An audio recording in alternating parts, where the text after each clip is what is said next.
राम राम बहन भाइयों माताओं, ज्ञान का निनयन में आप सबका स्वागत है। आज मैं आपको कार्तिक मातम्य का 25वां अध्याय सुनाऊंगी। हमने 24वें अध्याय में तुलसी माता के पत्ते की महिमा सुनी। तुलसी माता का पत्ता डालने से भूत प्रेत भी अपनी योनि छोड़ देते हैं। तुलसी माता में बहुत शक्ति है।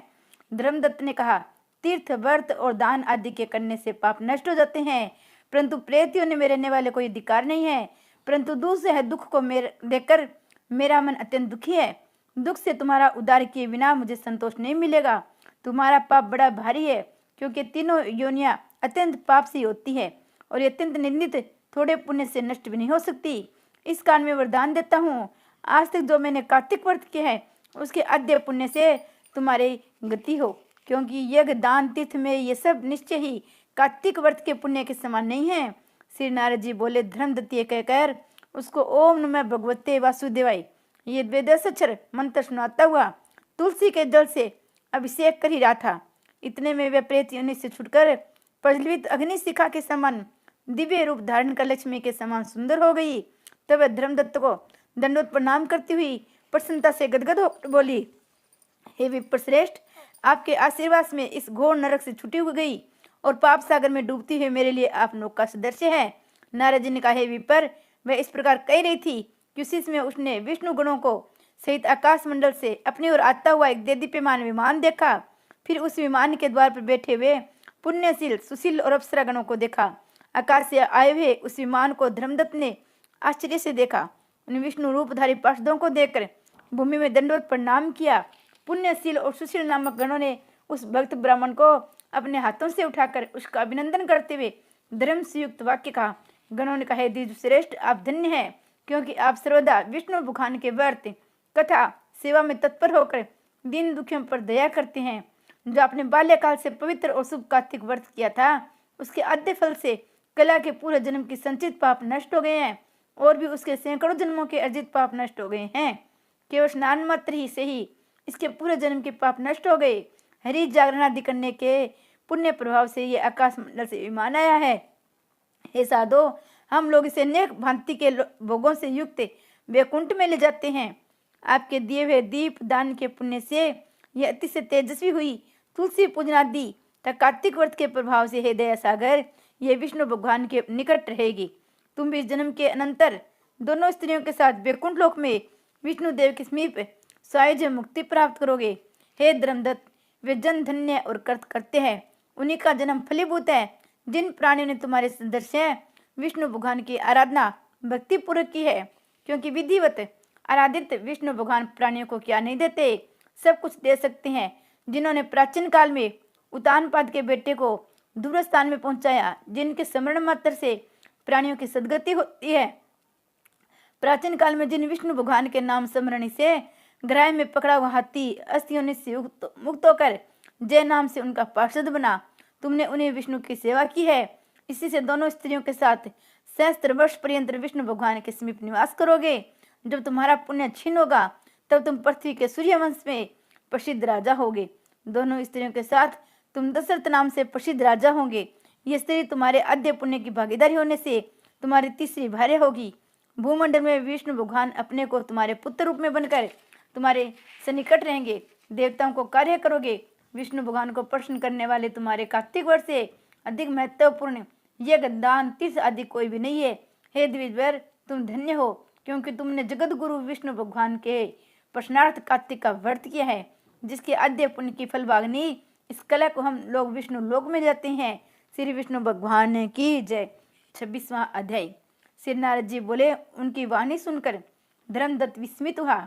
साष्टांग प्रणाम करके कहने लगा। धर्मदत्त ने कहा, भगत, दुखहारी विष्णु भगवान की विधिवत आराधना यज्ञ व्रत तीर्थ तथा तपस्या आदि सभी लोग करते हैं, तथा विष्णु भगवान को प्रश्न और सामीप्य करने वाला उनमें कौन सा है जिसके करने से सबका फल हो। गणों ने कहा, हे द्विजवर, तुमने ये अच्छा प्रश्न किया। मैं इतिहास सहित प्राचीन वृत्तांत कहता हूँ, उससे सावधानी से सुनो। पूर्व काल में कांचीपुरी नगरी से चोल नामक चक्रवर्ती राजा हुआ। उसी के नाम से उस देश का नाम चोल प्रसिद्ध हुआ। उसके राज्यकाल में सांसारिक कोई प्राणी दरिद्र दुखी पापी था, रोगी नहीं था। यह उसके अधिक यज्ञ करने का प्रभाव था, ताम्रपर्णी नदी के दोनों तटों पर श्रवण के एक स्तंभ कुबेर के चित्ररथ नामक उद्यान के समान सुशोभित थे। एक समय वह राजा विष्णु भगवान के पास गया जो शयन सैया पर योग निंद्रावश सो रहे थे। वहां पर राजा ने मणि, मोती और श्रवण के दिव्य फल फूलों से विधि पूर्वक श्री विष्णु भगवान की पूजा की। वह साष्टांग प्रणाम करके बैठ गया। उसी समय विष्णु भगवान के निकट एक ब्राह्मण को आते हुए देखा। वह भगवान की पूजा के निमित्त हाथ में तुलसी दल और जल लिए हुए था। वह इसी कांचीपुरी का रहने वाला विष्णुदास नामक ब्राह्मण था।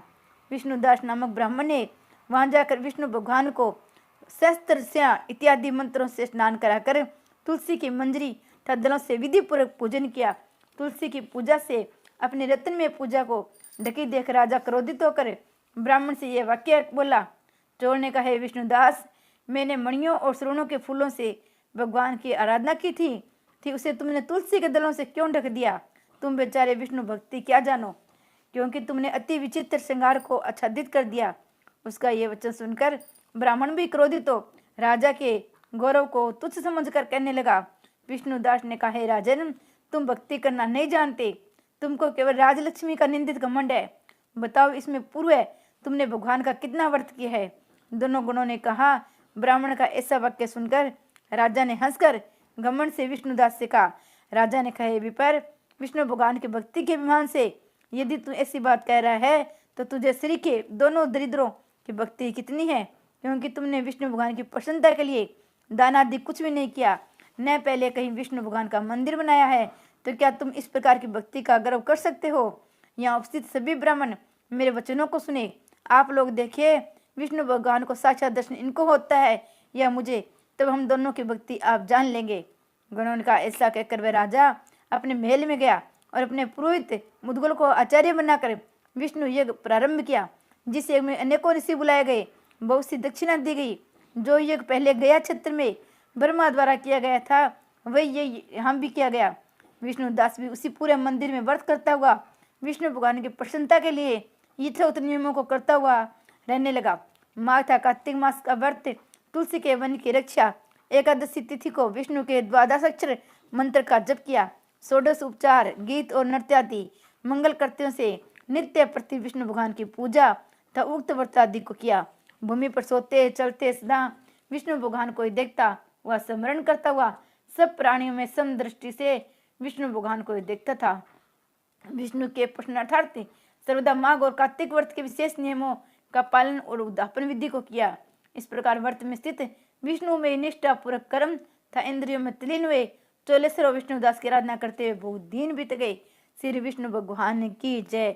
आगे अध्याय में हम चोलेश्वर राजा और विष्णुदास ब्राह्मण की देखते हैं, भगवान किसको दर्शन देते हैं। जय विष्णु भगवान की जय।